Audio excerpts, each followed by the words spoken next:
So today we will discuss about the important topic, that is force.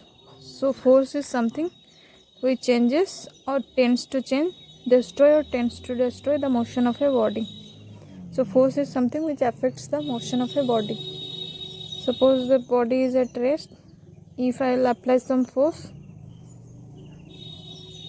then if I will be, suppose it is resting on a rough surface, then if I will be able to overcome its frictional resistance, then I will be able to slide it along this plane.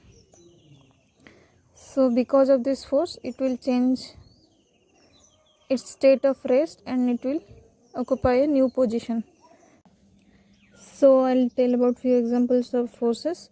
So suppose this is a car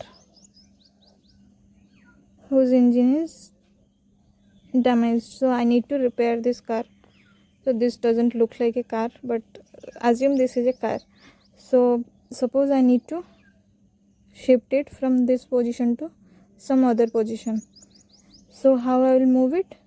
So I will apply some force to shift it from here to here. So that type of force which acts towards the body, that is known as push force. So push force is always a compressive force. So its vector head is towards the body. Another example is of force is pull force. Suppose this is a pulley and this is a bucket of water, and I need to apply some force here to lift the bucket of water. So I am trying to pull this rope. I am applying some force here. So that type of force is pulling force or pull force. So its vector head is away from the body. It is a tensile force. Push force is a compressive force and pull force is a tensile force. And what are the other types of forces? Gravitational force. You know that when I keep certain object at some height, and if I will leave it, then it will obviously fall in the ground. So because of gravitational force, what happens? It try to attract every particle or every body towards the center of its earth. So this is gravitational force. Another example of forces are magnetic force, electric force, frictional force, etc. How can you define a force? So it is magnitude, it is direction. Magnitude, you can say the force is of 10 Newton or 20 Newton. The unit of force is Newton. So you can say 10 Newton, 20 Newton, 30 Newton, like that. It is some magnitude. And it is also direction. So you can say the force is from the vector head, you can say the direction of force. So it is, suppose this is the body, this force is away from the body, so its direction is like that. Suppose there is another force, its vector head is towards the body, so its direction is like that. So from this vector head, you can say the direction of, you can guess the direction of force.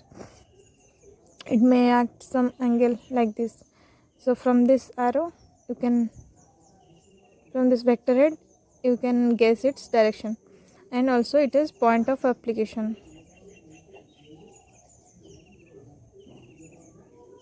So here this force is acting at this point on the body. Suppose its intense magnitude is 20 Newton, its direction is like that, and it is acting at this point on the body. In, for example, the gravitational force, it always acts at the centroid or center of gravity of the body. This is the center of gravity of the body, and this is the force due to gravitation. So this force has some point of application. So next we'll discuss about the types of force. So types of force, first one is concurrent force. Concurrent. What is concurrent force? The forces which acts at a common point. Suppose these are the forces and these are acting at common point F1, F2, F3, F4. They are acting at a single point. So these are known as concurrent force. Next one is coplanar force. Coplanar. So what does that mean? Coplanar means the forces which act at a single plane. Suppose this is a three-dimensional block, and this is suppose the x-axis, this is the y-axis, and this is the z-axis. So here it contains xz plane, this is yz plane, this face is yz plane, and this is xz plane, this top surface is xz plane. Suppose these forces are acting in this xz plane, they are acting in a single plane, so it is known as these forces F1, F2, F3 are coplanar as they are acting in a single plane.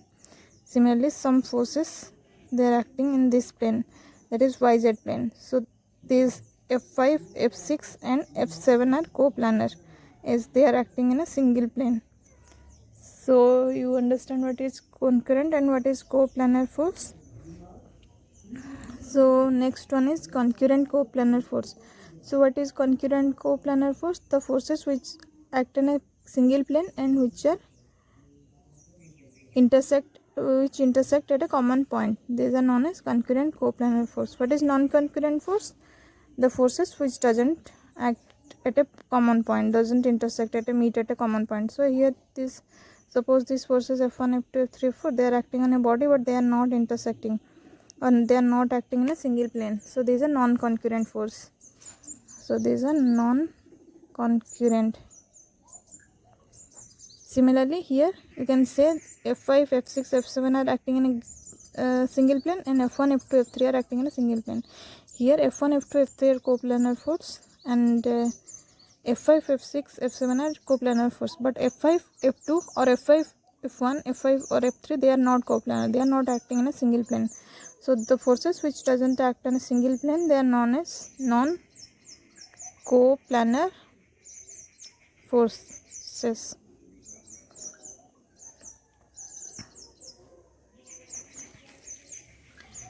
So now we understand the types of forces and what are the other type of forces.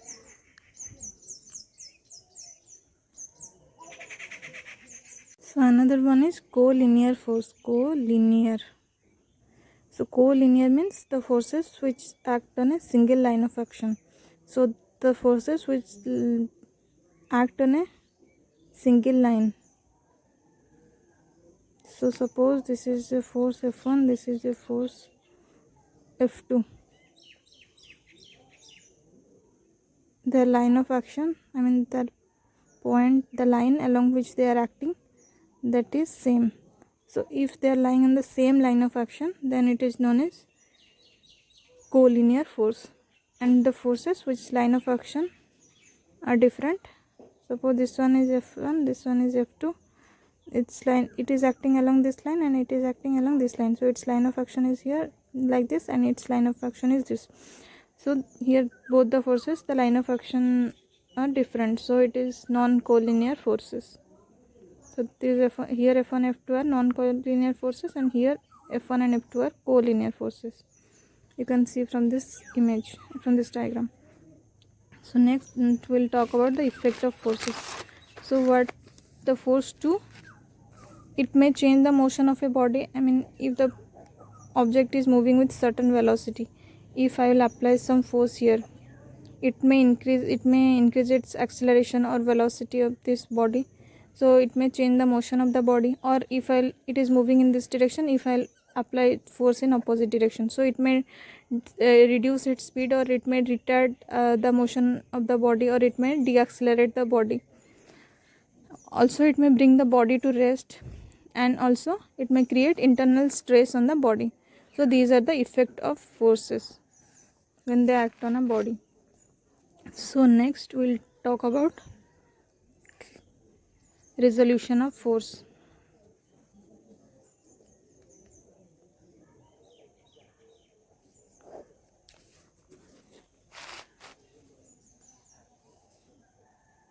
So resolution means resolve means breaking. So resolution means we will break a force along two mutually perpendicular direction. So suppose usually we resolve it along x and y axis. So suppose this is the force F. So if we will resolve it along horizontal direction, then it will be denoted as Fx, and if we will resolve it along vertical direction, it will be denoted as Fy, which is the vertical component of force, and this is the horizontal component of force. So these two forces will produce the same effect as this force F. So we will resolve this force means we will break this force in along two mutually perpendicular direction. So these Fx and Fy will combinedly produce the effect as F on the body. So how we will define this Fx and Fy? Suppose we will draw it in the form of a rectangle. So let's draw it. Suppose this is, so force is a vector quantity. How will we represent the force? By its magnitude, direction and line of action. So this length of its vector head represent its magnitude, and this length of its vector represent its magnitude, and this arrowhead represent its direction. So here suppose I will name it as this rectangle OA BC.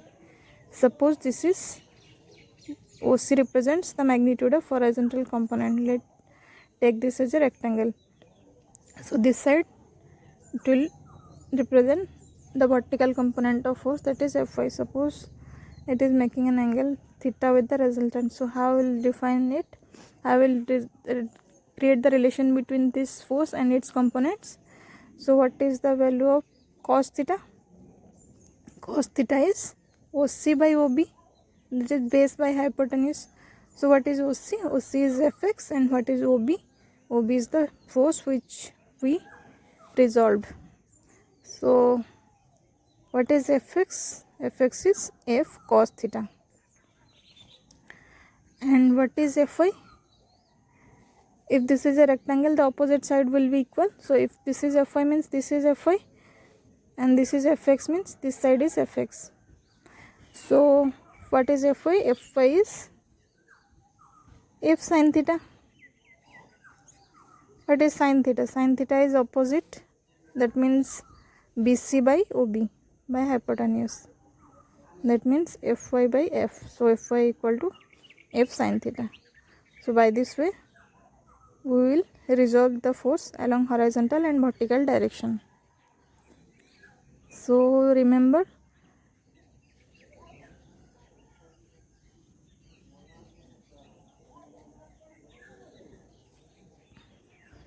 the component of force which is closer to this angle theta, that will be cos component, and the other one will be sin component. Sometimes in question they will give the force F is like this, and they will give the angle theta with the vertical force. So usually the students, they do the mistake, they take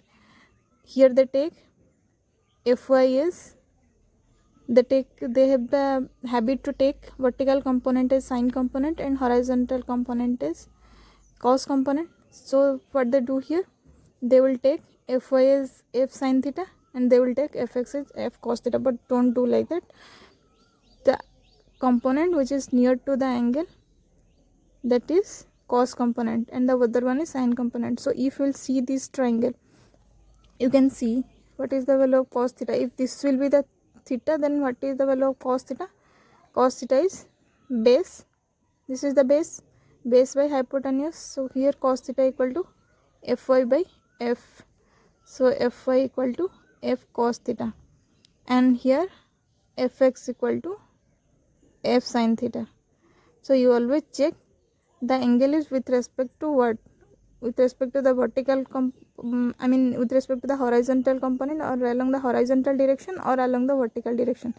So accordingly you resolve the component. You take which one will be sine component or which one will be cos component. So the component which is near to this angle, that is cos component. So here in this case fy is the cos component, but here in this case if theta is like this, then fx is the cos component. So while solving problem, always try to observe this thing. So I will solve few problems related to this. So before solving some problem, we will discuss about the method of resolution. So method of resolution. So what is the method of resolution? So suppose this is a body and here more than one force, more than two forces are acting. So how we will find its resultant effect? So before that I will tell you what is resultant force. Resultant force is a single force which gives the combined effect of all the forces. Suppose here F1, F2, F3, F4, F6, F5, F6, all the 6 forces are acting. So each force is trying to produce some effect on this body. So if we will replace all these forces into a single force which will give the combined effect of all these forces, so that force we will call it as a resultant force. So we can find out the resultant force by two methods, by either resolution of force or either composition of forces.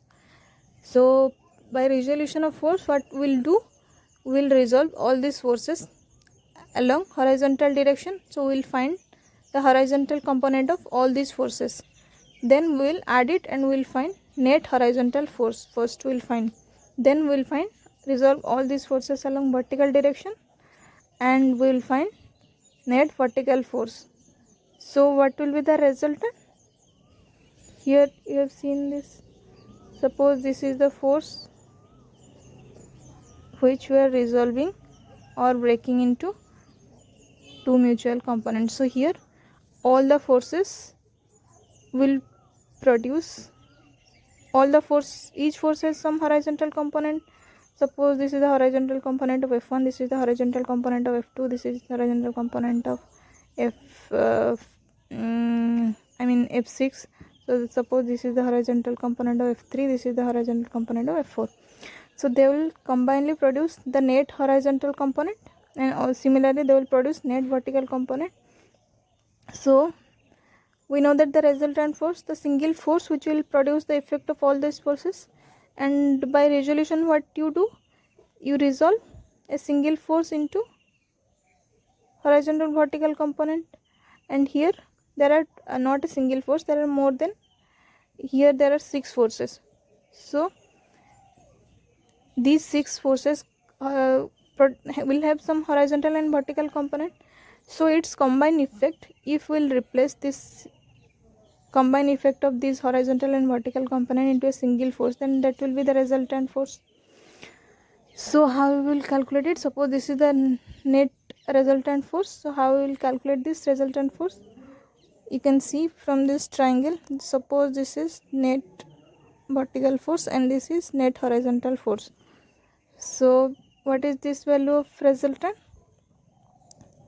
Resultant, from Pythagoras theorem we know that hypotenuse square equal to base square plus height square. So this is equal to, resultant equal to summation of horizontal force square plus summation of vertical force square. And how will find this angle, how the resultant force is inclined with the horizontal direction? So you know that tan theta equal to, this is the vertical net vertical force and this is the net horizontal force. So tan theta equal to net vertical by net horizontal force. So theta equal to tan inverse net vertical force by net horizontal force. So how we will do, what is the method of resolution? First you will find the horizontal component of all the forces, then you will find net horizontal force. Similarly you will check the net vertical component of all the forces, and then you will find the resultant, then you will find the direction of resultant with the horizontal. So by this way you will solve the resolution problem. So next we will solve some problem.